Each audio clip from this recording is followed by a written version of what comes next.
Wave Action UK, and we're just going to do a rundown of events over the next week or so. Today we had the Babies Washed Up event that where people were asked to place babies on British shores to show the impact of how how it's not being listened to, and that we support the refugees coming over. It was a good visualisation, wasn't it, for people? Yeah, it was. It's caused a lot of controversy. I think there's been a lot, but then it's been those same type of people every single time that do this. That are they contradict all the time with the whole thing. It's very Britain first. I think the thing is, though, with this sort of it's quite an artistic protest. You're not out in large numbers voicing, your concerns. You're doing quite a creative, artistic image for people to look at and to take in. And the thing with art is there is always critics. Yeah. There's always somebody who doesn't like what you've done. They think it's distasteful. They think it's, art's always open to, and I would say it's an artistic protest. It's always open to interpretation, especially when you've got hate in your heart for the cause that it's trying to highlight. Exactly. I had some woman turn around today and say, "Oh, how would you feel if they saw that on social media?" And I was like, to be honest, I can't see any of them managing to get on social media. The fact that they have to share a hole in the ground for the toilet in some of these camps, I'm not seeing much charging for mobiles going around, even if they have got a mobile. These are fights that are just thrown to the wind. They're just fights that these people aren't actually understanding the magnitude of what's happening at all. Well, I think that people aren't. Hang on a minute. Sorry. Yeah, they seem to just not care or think.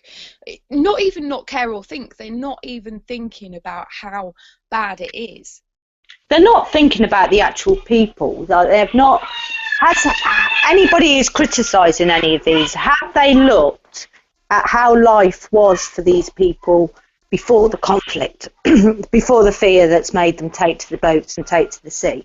That they are not all desert dwelling freeloaders like people seem to think. Some of them had quite comfortable lives. Some of them had, all the things that we have in this country, and had lifestyles quite similar to what we have in this country. The problem is they had a war break out and their lives got put at risk and they fled.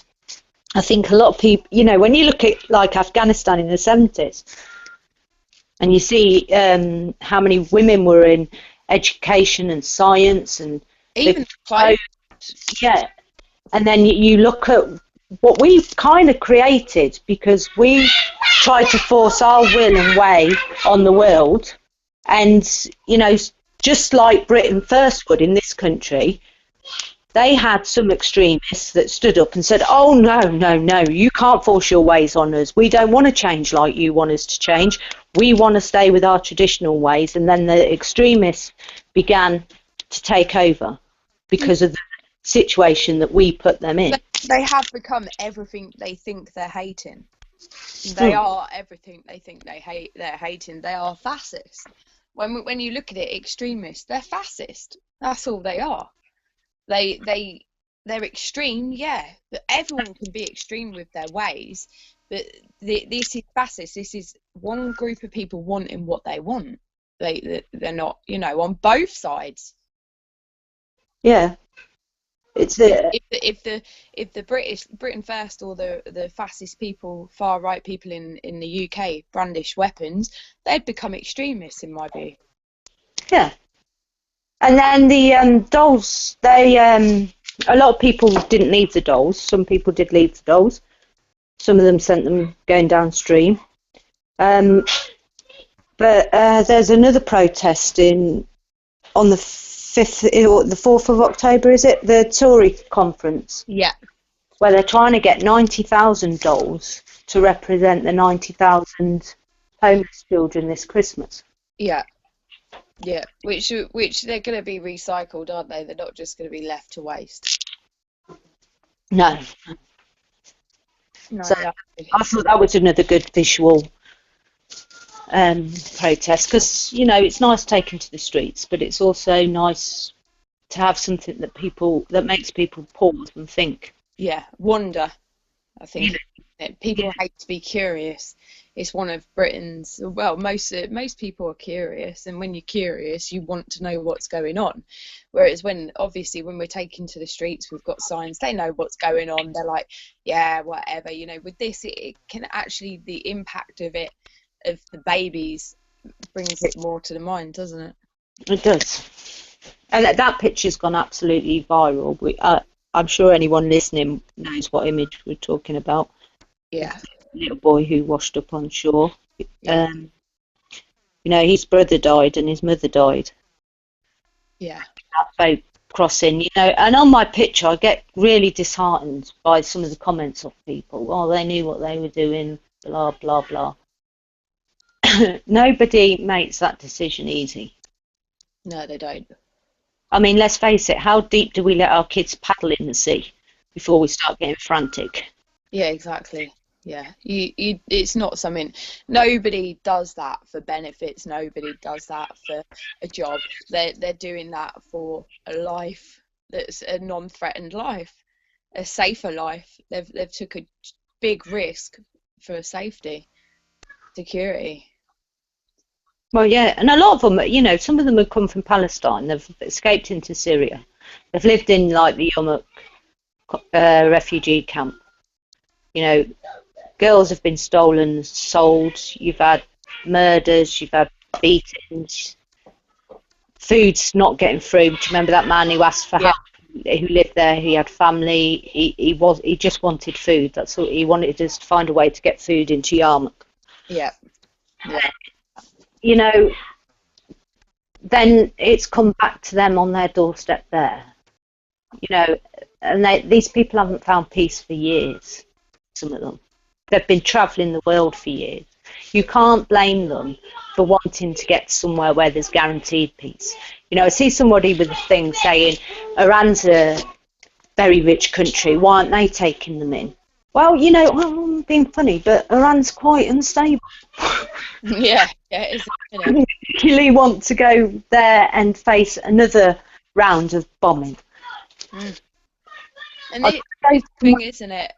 When you've got these people in Britain speaking up, and they've always managed to speak up against and how proud they are of their country, this kind of thing. But they're not standing up for these refugees. And then with us standing up for them, we've got, like, on the 5th of September, we've got the Solidarity delegation to Calais, which is, they're everywhere. We've got little little movements happening all over nationally to take equipment and necessary clothing, bedding and things to Calais. They're all over the country. Anyone can ask us. We'll find you somewhere near you, because there is so many, and there are, yeah, so easy to find. We can help point you in the right direction if you want to. They're on different days as well, aren't they? As well. Yeah, they are. They're all on different days. We've got on Sunday here, we've got a protest in solidarity with Calais in Oxford. Yeah. I know we've got a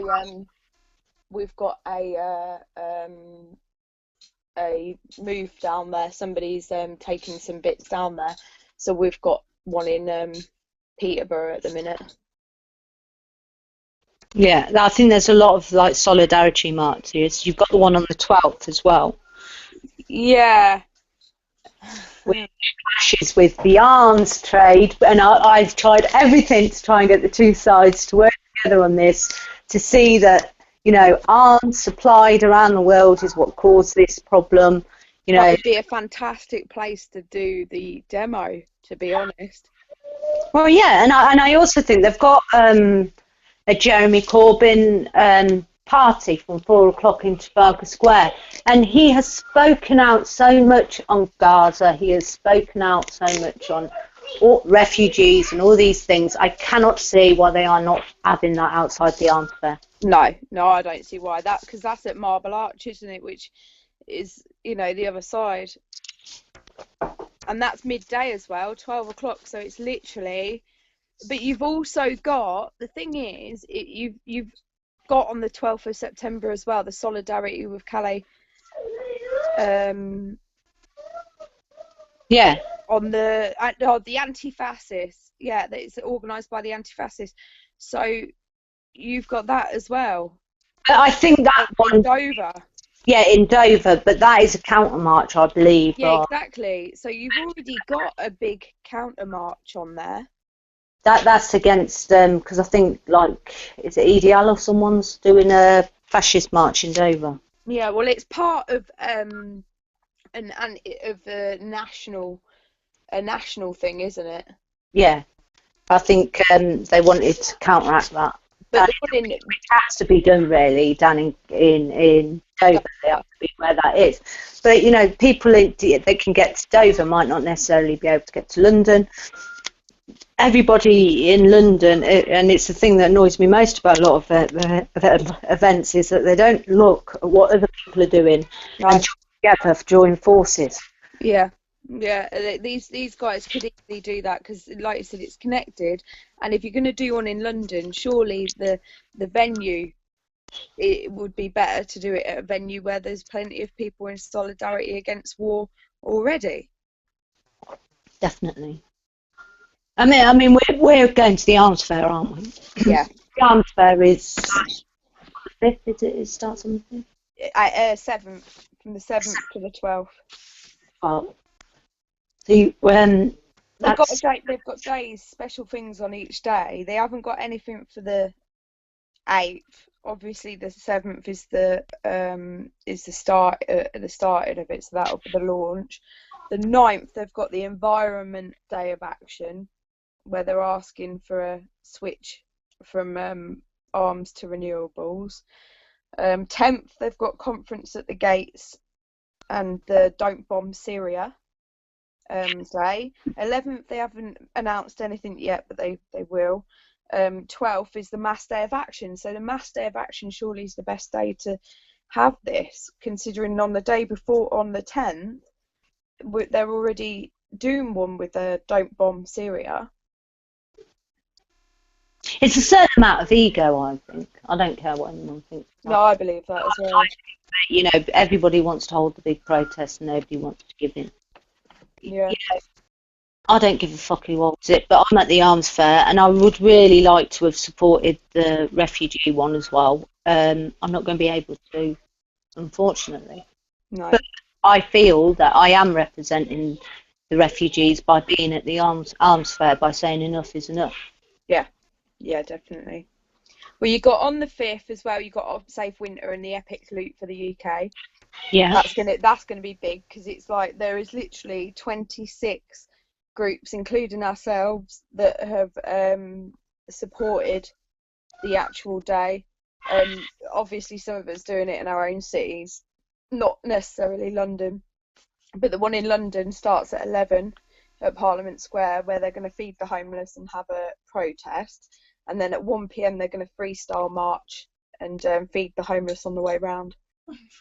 But there's literally like 26 groups on there.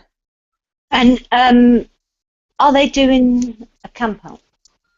No, that's the Tents for Homeless, which is on the same day. That's with they're in solidarity with them. The Tents for Homeless, that they're trying to make tents illegal. That's at 6 o'clock on Trafalgar Square, but they have put in their event write-up that they are in solidarity and they'll be joining the Epic Loop for the UK. Cool. And then as well, in Berkshire, you've got the community self-defence to stop the racist Berkshire infidels in Slough town centre at 12 o'clock. So obviously there's a counter fascist march on in there as well at 12, which I'm sure once they're done, which is usually the way as well, they're pretty good at supporting other things like homelessness and that as well, which is 6 o'clock, isn't it, for the tents one? Which they are. I don't know if they're camping the tents one though. It didn't make it quite clear. No, I didn't know whether they wanted to bring tents, but I think Donate them. that this is, yeah, I think that what you bring, you donate. I think would depend if it was following Manchester's path. Yeah. Because they did put the tents up. Yeah. You know, and fair play to them if they do, because we've put tents up in Trafalgar Square. Yeah. And that's gone not so well. We've had to pretend to be animals. It's like it's like Tent Gate in London. Oh, yeah. You put one up. At the Mini Mass March in 2014, I think. Yeah. Tent Gate. And another thing that we've got is, oh my God, there's United as One as well, incorporated. Yeah, I can't remember when that is. That's on the 12th in London. Is that in the 12th? I know there's also a 1 minute silence for, is it Hayden? There's a 1 minute silence going on that day on the 12th. I think that's that Speak Peace Festival. Oh, there's so much going on. Yeah, that's the 11th to the 14th. This United as One is we stand one by one, side by side, for the abused, for the disabled, for the elderly, and for the sick, for the children. And to be honest, the 5th and the 12th of this month are going to be quite big, I think. Yeah, and also on the 12th, though, I will say that this has been long ongoing, is the Jack the Ripper Museum, and anyone who is there is a Facebook page, Jack the Ripper Museum, and sorry, they've changed the name, Jack the Ripper and the History of East End Women or something it's now called, because they've tried to play it out, because this is the place that when it was built, they put it in planning application, and the planning application has photos of women protesting and positive women from the East End and the great achievements that they've had. They've had the suffragettes and things like that. But when it actually opened, it turned into be a Jack the Ripper museum. So then there have been protests ever since it opened, you know, class war and such a really, and then locals, because locals are really offended by it, have been protesting this place daily, every day online. So if you've got a chance, pop over to that Facebook page, give it a bad review, or tweet them or whatever you want to do. It all goes down. To be honest, they're not getting a good rep for it at all. No, they're not, and they've tried to now incorporate the women of the East End. But you know, as a woman, I don't want to have to walk past a load of dead women to see the great ones and to celebrate what the great ones done. You know, that's to me highly offensive. And they reckon that they're doing it in a sensitive manner from the way of the victims, with T-shirts that say "Keep calm, I'm a ripperologist," and blood splatters and things like that. You know, that's glorifying a serial killer. That's not celebrating his victims or the women. No. So that is someone's getting off on this. Yeah. Yeah. Jack the Ripper Museum will continue to go until it's closed down. Yeah. Yeah. I mean, they should just bite the bullet and say and call it something, you know, to do with East End women, and just lose the Jack the Ripper bit, in my opinion. Yeah, completely. Yeah, we got the Feed the Homeless in Peterborough, which we do every week. We're doing hot food for the homeless now. That's every Sunday, 3 o'clock on Cathedral Square. If there's an event on Cathedral Square, it'll be around the outskirts of it somewhere. But yeah, there's that every Sunday. On September the 26th, Mm. there is Beacons in the Dark, which is for anti-fracking. They're asking people to light lights just to show that you're against fracking. Yeah. Yeah, that's a good one. Something everyone can do globally. You know, it is a global issue. Yeah. Yeah.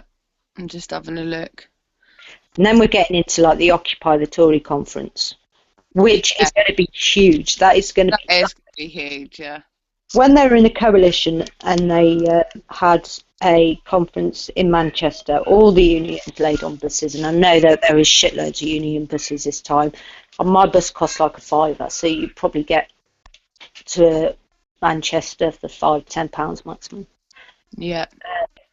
There was about 70,000 turned up then. There is a lot more angry people now, a lot more. You've got People's Assembly going to be there for a week, so they're going to be there the whole time the Tories are there. So I'm hoping that the numbers, the actual, what day is the big protest? Is that the 4th? Yeah, you've got Student Bloc there. Yeah.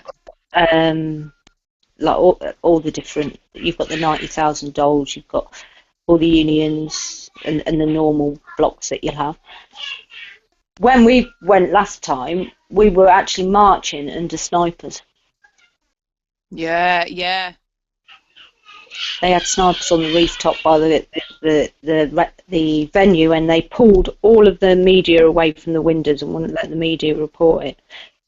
Even the BBC and everyone said that they were taken away from the windows so that they couldn't report on the protests going by. There was barely anything on the news, but the crowds were massive. And how many was it? The People's Assembly, do they reckon? 200,000?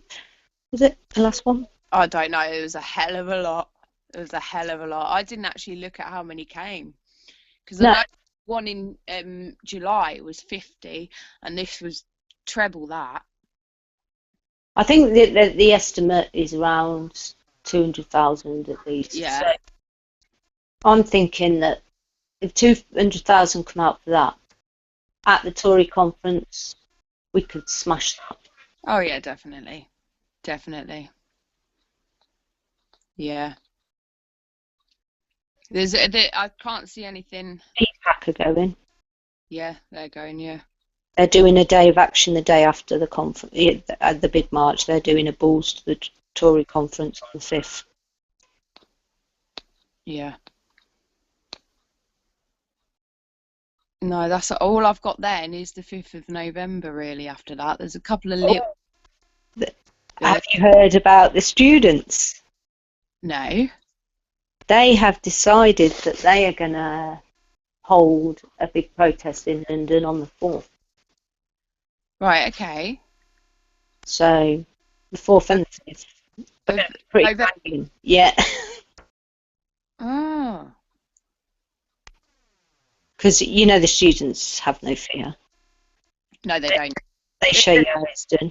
They do, because I've noticed as well that a couple of students' demos that I've gone down to, like, to support, the police are so much rougher with them.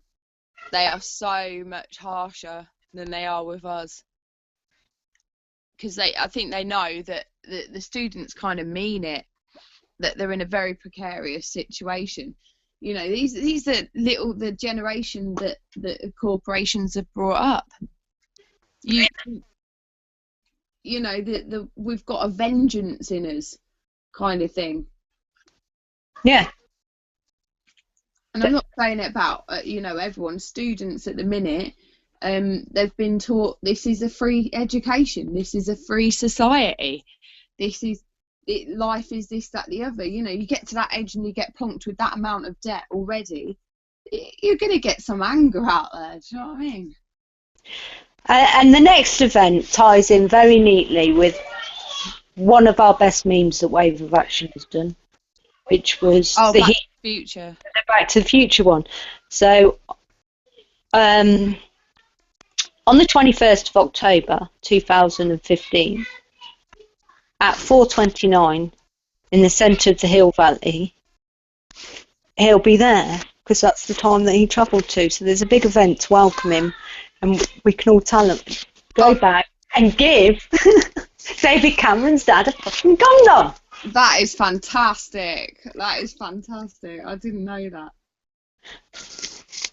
Yeah. Brilliant. Is it really? Yeah, because, yeah, it is. Brilliant. How many people saying they're going? 381k. Jesus. A lot of people going. Yeah. There's 11,000 maybes. It's sad, really, isn't it? It really is. It's like the pillow fighting contest. You know, you got dead children washing up on beaches, man, and you've got thousands of people hitting each other with a pillow in Trafalgar Square. It is tragic. It I mean, is. I'm all for a good laugh and that, having, you know, like...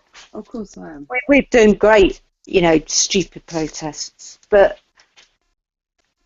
that pillar fight, if we tried to organise a mass pillar fight somewhere, but again, for social change, wouldn't be allowed.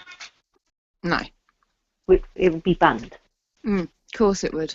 And the papers would be full of, oh, look how many ducks have died for their social change. I know, yeah, they'd be honest. Yeah. They'd be honest. So I went to a firework display at a castle, Blenheim Palace once. And it was like a picnic and you could sit out and drink and eat and things like that. And I just turned around to the people I was with and I said, you know what? If you change the fucking music, we'd all be arrested. Oh, I mean, it'd be a legal rave. How come they can do it just because they've got the music they want to listen to? Put your music on, you're fucking arrested. Yeah, yeah. Then, mind you, I did enjoy that about the anti-austerity demo when they were having that little mini rave outside down rain. That was good. That was well, there was a couple, wasn't there? There was almost like a mosh pit halfway on the fucking road, and then a rave outside Downing Street with a man dressed up with rubber breast taken out, breastfeeding a baby. That was so surreal. I was absolutely pissing myself for that. I love that so much.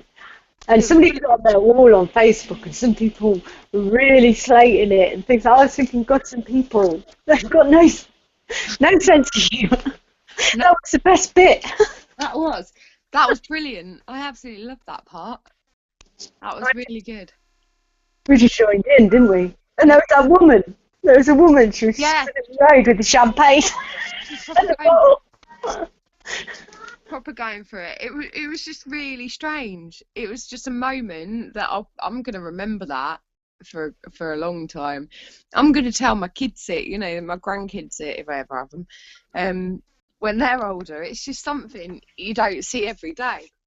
And those photos, they were brilliant. But it's like, I mean, they just had that GCHQ again, didn't they? Yeah, they did, yeah. But I'll always remember Slug Race. That was crazy. That was the most crazy weekend ever.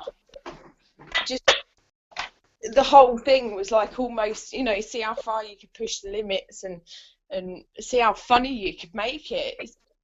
Nobody has a sense of humour these days. No, and it's really funny because only the other day somebody brought up piss pop. Oh God, yeah. In an argument against me, and I'm thinking, what? Yeah.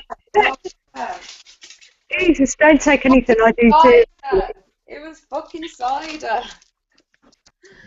No, but he was making out that I was licking my fingers in a suggestively to the coppers. Jesus, you got some imagination there. Yeah, he must have trawled quite far back to find that. You know you're doing something right when they bother doing that. Which brings us on to, you know, talking of, you know, dragging up things and looking into people. You're on a 3-day ban. Wade's just managed to get this station back up running because we've had to account because of reports. We were blocked from live streaming for about 6 months. I know. Dominique Burrows, he's Yeah. taken down today over the pictures of refugees. Yeah. Mm. You know, There's quite a few. There's quite a few people gone down today. Mm. You're on a 3-day ban though. You can I can look. I can actually like comments as well, but I can't. Yeah, I can like them, but I can't reply to them. Which means I've got 3 days of fun. Yeah. Just I can type whatever I like, and there's say or do. Currently, it says that Pea-Kii's in rehab. That was I could like it, but I can't do anything about it. I can't reply. I think people are sick of seeing duplicate accounts as well, so I can't really make a new one. No. I've had so many. And I got reported a lot last night. Yeah.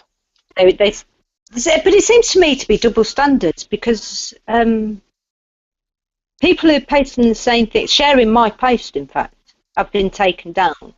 But I got reported, and they said I hadn't violated any community standards things. So yeah, some are, some aren't.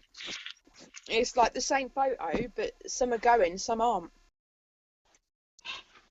It's really weird, because I've noticed another person's been told off for it, basically, reported, and they let them keep it.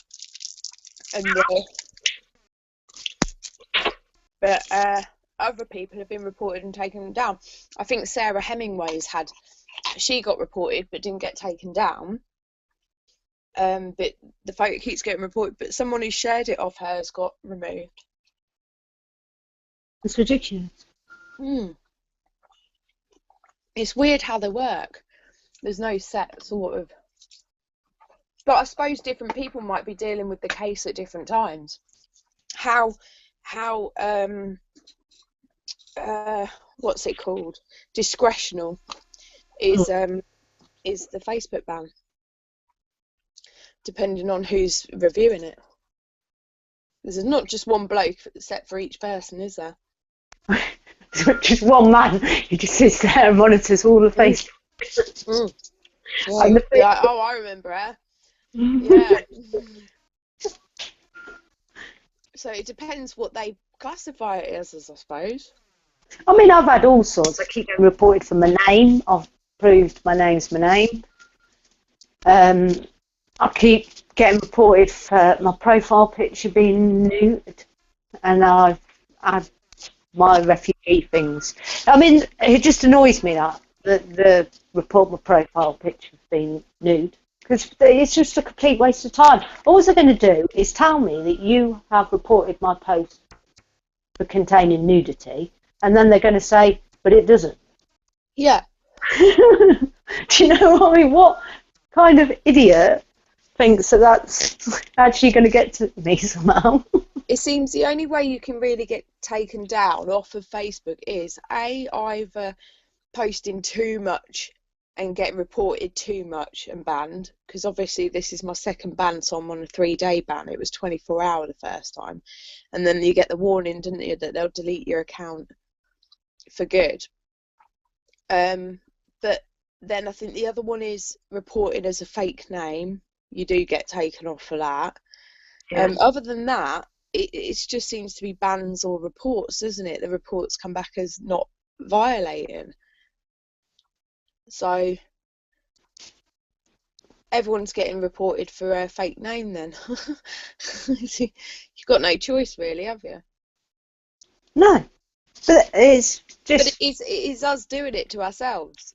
But the thing is, we need to get together and do some class action, because in Germany, or was it Germany or Holland? Yeah, Germany. Germany, they took them to court and they said that was legal for us. They couldn't ask for ID. So now in and that people could use fake names. Yeah, but the UK is not going to do it because David Cameron is the one that's doing it, and he's already stated that he feels that they should step up security on social media because of Twitter trolls and domestic terrorists. So we're never going to get that in the UK. Although I do believe you're right, it needs to be addressed.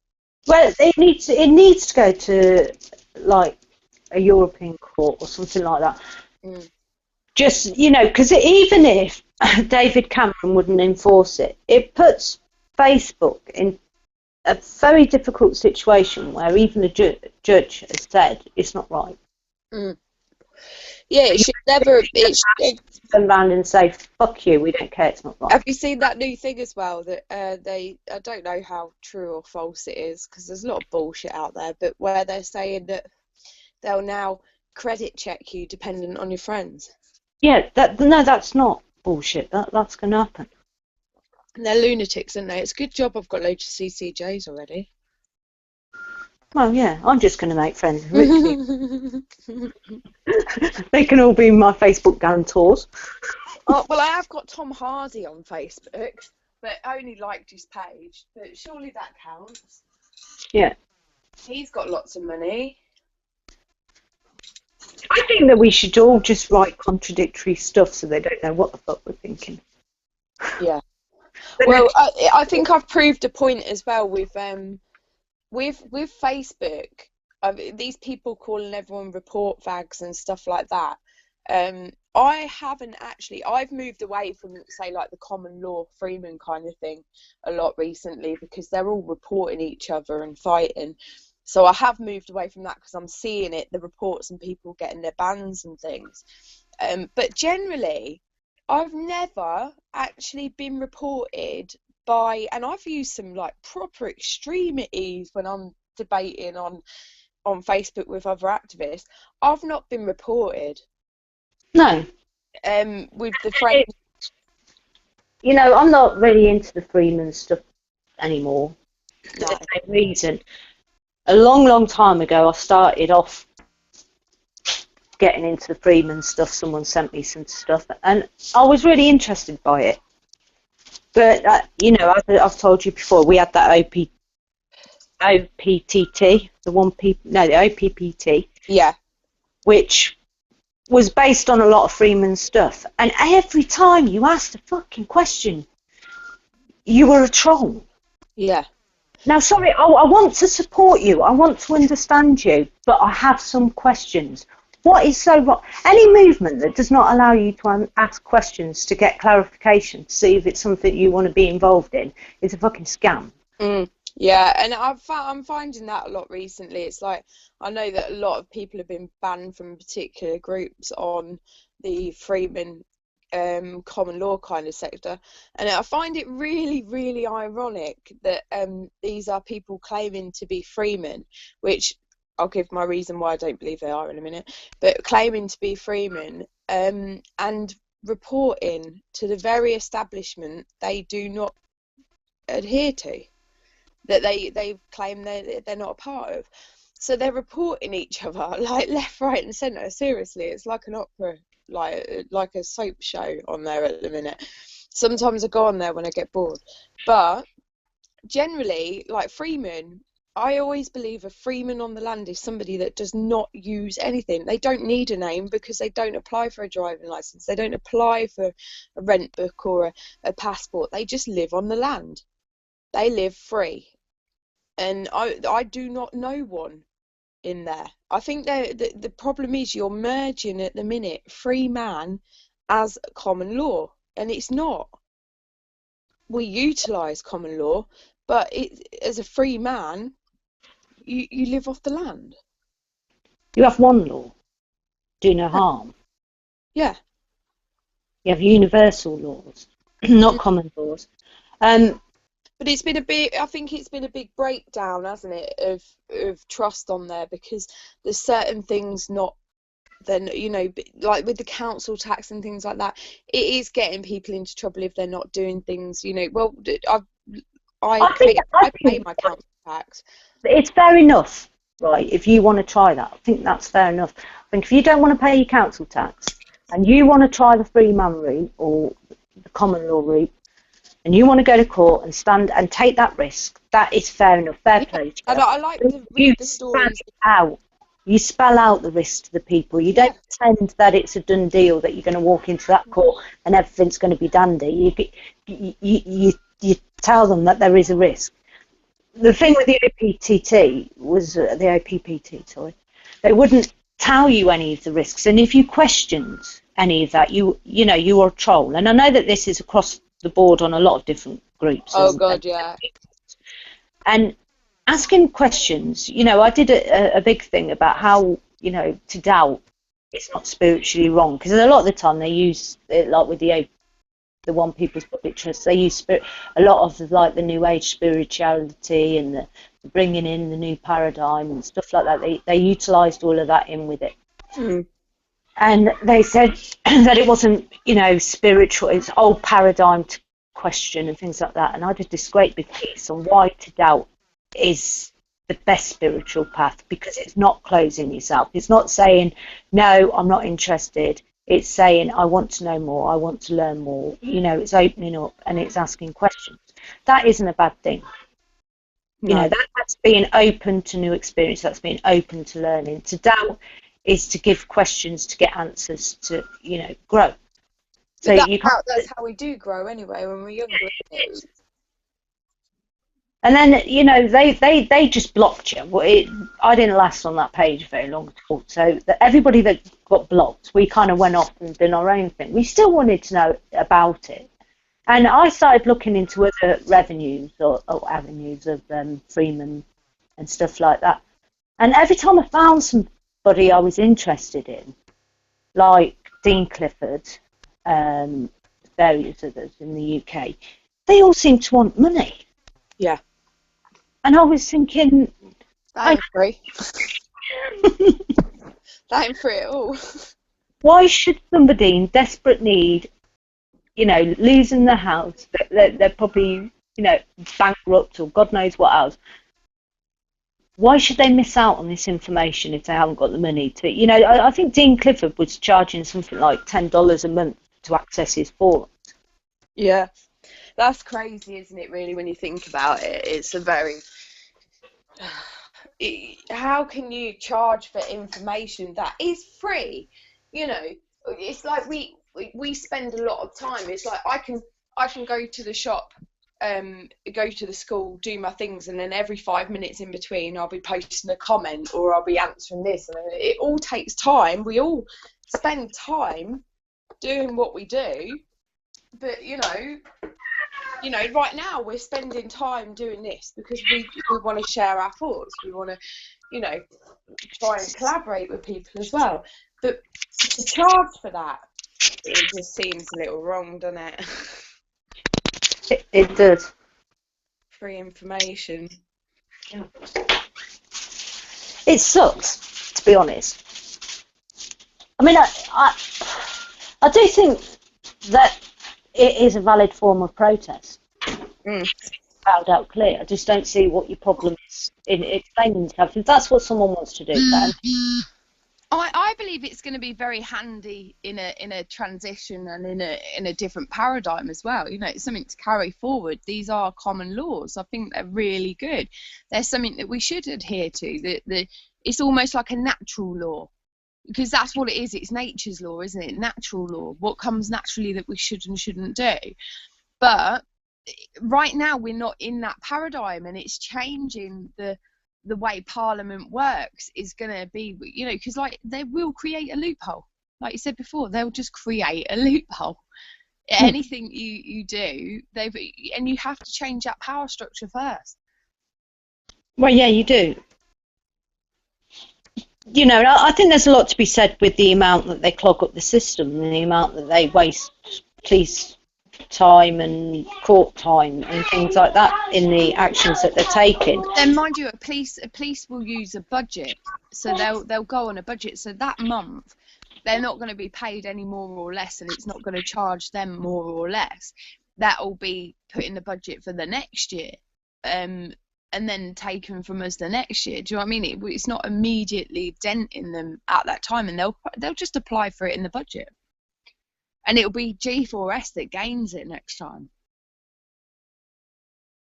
It'll get to a point, if we keep doing it, where they're just gonna create these ways where they'll budget from it and profit from it rather than actually doing it. I still think we have to take this from the top. Like, they have to break the structure first. You know, people are getting arrested now. Yeah, but you've got to remember, like in America, the free men can actually clog the system up with liens and things like that a lot easier. Oh, they're much better at it though, aren't they? They have a much better structure to work from, I think, with that concern. Here, we've just got some like spaghetti parliament. It's like it's like a little trickle of like an anthill. So a bit of water runs down, so they just fill another little area, then another little area. As soon as you find a little area to creep through, they fill it up. It's crazy. It is. I mean, it's quite hard now to get a lien on someone because you've got like get it all notarized and things like that, and they've made it quite difficult because like I said, that they'll always find a way. A lot of people struggle with getting things notarized now. Yeah. Which, you know, like my mum was in she was deported, being born in America. We had to get a lot of documents notarized. You got to put your hand for the courts. Yeah. In America. Yeah, it's not all simple now, is it? It's these little loopholes that are good to go through, but the minute they get recognised on a wide scale, they're closed. Yeah. So watermelon. Like the TV licence, where it was stated that you don't have to pay with, you know, as long as you have no this, that, the other. Well, they're just trying to add it to the council tax bill, aren't they? So it's like, so instead what you have to do is send in letters like blindness and things like that to get out of paying it. It just isn't gonna. You have to have an inspection, proper inspection, like every year to get your new TV, to get out of paying your new one. It's just gonna be ludicrous. It really is. I don't pay my TV licence. No, I don't pay mine, but I've got a feeling they'll find a way to make people at some point. I do. They said, "Can I come in and check?" I was like, "No." But then it's the BBC. They're going to work in a whole different way, aren't they? Well, the BBC, they're going to lose their funding anyway. So I doubt I don't know what. They'll probably go pay subscription. I think they're going to, because I think if they try and put it on a council tax bill, there's going to be a bit of uproar. I don't think even the day-to-day people will be happy with that. And I don't think the councils will, because the councils already can't get the money that they claim they need. Yeah. Their lunches and things like that. They like yeah. To, you know. They can't up the bill anymore, and if they cut this police services, you've got to wonder how much like G4S are going to end up adding onto your bloody bill.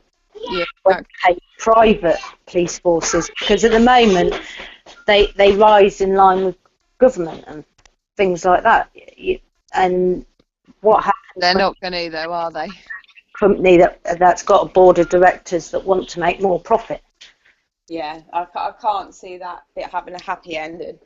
Not no. Really. You know, it'd probably start off great deals for the first 6 months. Yeah. Yeah. And then it'll be little snippets of, can the UK really afford the privatised budget of the blah blah blah, and you can see it now, can't you? Yeah. And there's, you know, we have to stop letting businesses get so big for the frigging boots. Yeah. They have become entities, haven't they? Yeah. I mean, why would you even trust them anymore? Let's list the fiascos of G4S. The Olympics. Yeah. Yeah. That's right. That was an epic fail. When they lost the keys to the Birmingham prison. Mm. I know there's other things in this country that they've done. Because they used to be Group 4 security, didn't they? Yeah. Yeah, they did, yeah.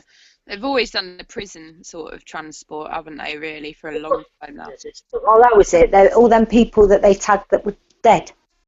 Yeah. The people, builders for. Yeah.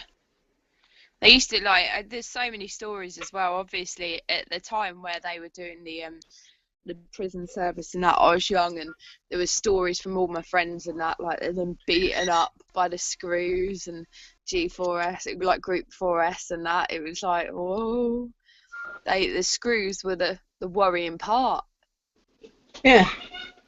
So You've had that, the Aboriginal chief that they drove across country in America, in Australia, and they gave him one little bottle of water. By the time he got where he was going, he'd cooked. yeah, it's sad. You got that, aren't they security for Palestine as well? They did do checkpoints. The apartheid. Yeah. You know, so it's like, why would you give them any more? You wouldn't, would you? Well, they've tried taking it. Have they managed to get any further with the care homes, for the children's homes? They do run children's homes. They run quite a few children's homes. They run a children's home near me. Yeah, that's worrying in itself. The worrying thing about that is they're also trying to take over the probation service. And you know, like the legal system, something that they're quite interested in is where we don't actually have courts anymore. Yeah. Where we have people that go and sit, like a directors' meeting where they sit around the table and debate. And yeah. Well, they wanted to take over that and all, and the legal aid. So we could end up with a system where our vulnerable children are being stolen, and those that have been abused, say like baby P, if he'd survived, somebody had managed to rescue him, he could go and be cared for by G4S. Yeah. Just to all his trauma by G4S. Do you reckon they're going to do a very good job? Be respected by G4S, and then G4S will get more money if they say, oh, he's a bad behaved person and provoke him, so they'll do that because they want bigger profits. Then they arrest them because they're doing the police force and feed them into their prison, represent them in court, put them in their prison, and then when they get out on probation, put them on their probation service. Yeah. So do you not think that that's conflict? That's a little money spinner, isn't it?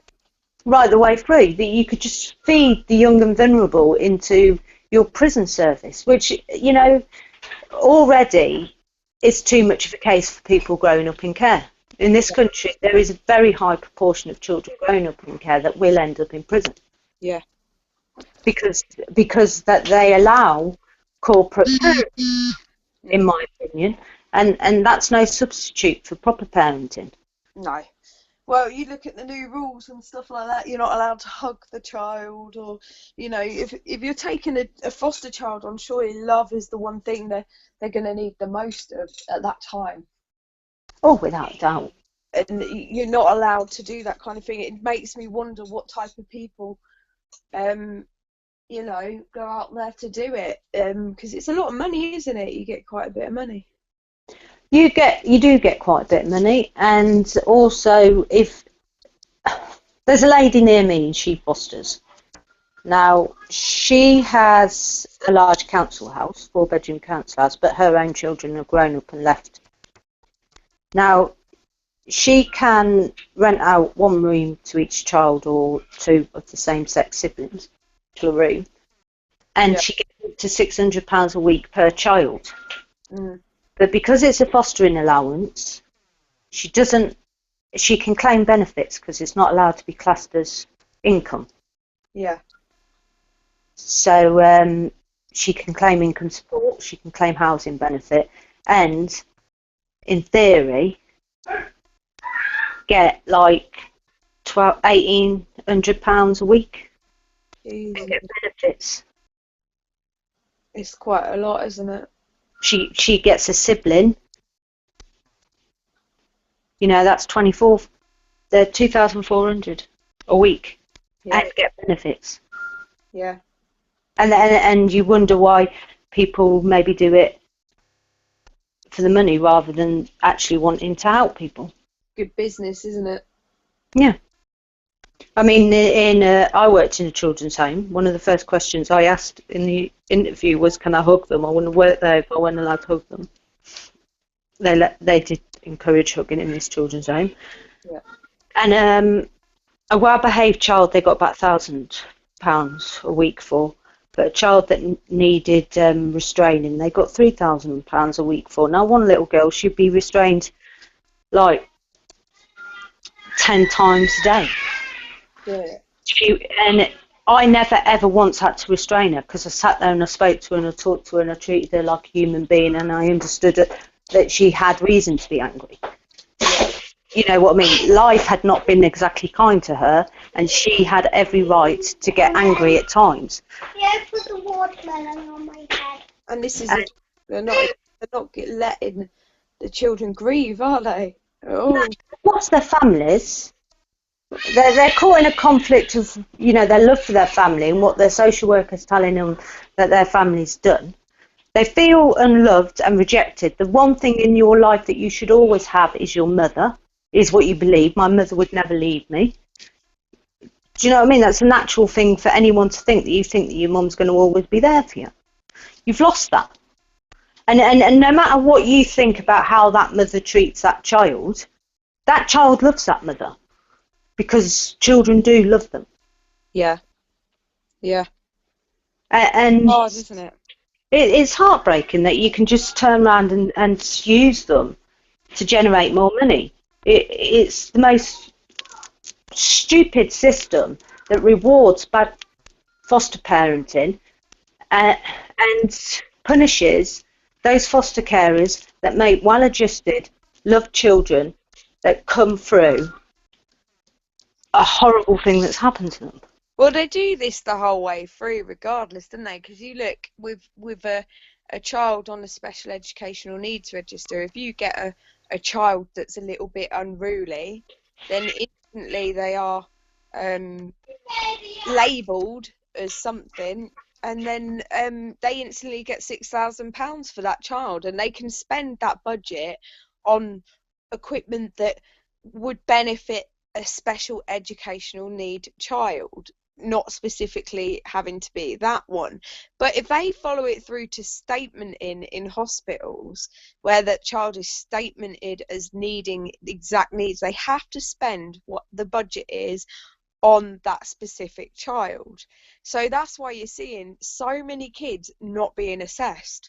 It's boosting the money that comes from the government that is rarely spent on the children. Rarely. And they could use it for a playground. They could use it for anything. It's just shit the way that they win it, but it's like any care, old people, whatever. They all just become commodities and ways to make money. I mean, I saw a good post the other day. Somebody wrote on the wall in a nursing home, remember that that the residents are not living in your workplace. You are working in their homes. Yeah. And I think that's a thing that, people should remember, that you go home at the end of the day. These people, you bitch about your 5-hour shift, 10-hour shift. These people are stuck there forever. Yeah, it's sad, isn't it? There's a lot of abuse going on in care homes at the minute as well. An awful lot. There's abuse going on everywhere, to be honest. This is a repercussion, I feel, of the strain of austerity. This is the repercussions of it. People aren't enjoying their work because their work's not enough to make their lives happy at home. It's becoming a vicious circle of anger and frustration, irritation. Except that some things are better automated. Everybody, right, is human. Everybody, a nurse, a carer, or whatever, you pay them shit, you give them shit working conditions, they're unhappy, they're more likely to make mistakes, more likely to be grumpy, they're more likely to be bad carers. Yeah. How many things could be taken in an automated service that would relieve some of the pressure off them and would be more accurate done by an automated service? I'm not, hopefully in the future a lot more is automated. I think that it is the way forward. Yeah, I think this is the thing, isn't it? If you've got these people that are so downtrodden themselves. What was that thingy written as well by the secret teacher that they've said, I wish I didn't take my mood swings out on the children, because they were so frustrated with the pay, the workload, the tests, the statistics, and you've got the parents, you've got the children, they've also got TAs have been cut, all sorts going on for teachers, and it's the admittance that they are taking their frustrations out on the people they're supposed to be caring for. As a parent, can you honestly, hand on heart, say that you have never took your frustration out on your children? Yeah. Never had a bad day and reacted some way and felt really guilty about it afterwards. And they're your children and you love them, right? When you send your child to a nursery or to a school or to things like that, they don't have that same love and protection and that motherhood and fatherhood and parenthood family had for that child. So, they're not always going to treat your children the best. Sometimes they are going to have a shit day, and sometimes your child is going to take the brunt of it because they don't have the love. No. And that's the thing, isn't it? You crack a nut for so long before it cracks, and I think that people are cracking, especially those working in the public sector, on a bad wages, landlords screwing us over completely for rent, social housing drying up because they're selling it off. It's not a good situation to be in at the minute. It's pure austerity, and austerity is a con. So it's just the government screwing us up the ass over and over. Well, it's like I said, I don't see, any MPs having any cuts. I don't see any MPs queuing at food banks, struggling to pay their rent. No. People at the top, they don't have much austerity. No. Well, we just fund their lifestyles. Yeah. Yeah, exactly. It's a sad day to live in at the minute. You can get these people, and I've sat there next to the homeless guys watching while chatting to them. People don't know whether I'm homeless or normal, but they are so ignorant, and the looks that are given are shocking. It's not good. It's horrible. It is sad. And it is sad that people can work a full week and still not have money for any quality of life, for any trips for their kids and things like that. They've screwed them even more now, haven't they, with the tax credit and the minimum wage? Yeah. That's like... Actually, I want penny flush. Flush. Yeah. We come off live now. Yeah, hang on. I've got to walk into the other room. So you'll have to chat to me a little bit longer. I'll still chat to you. We'll just turn these buggers off. Yeah, nosy bastards. Out all of them behind their backs.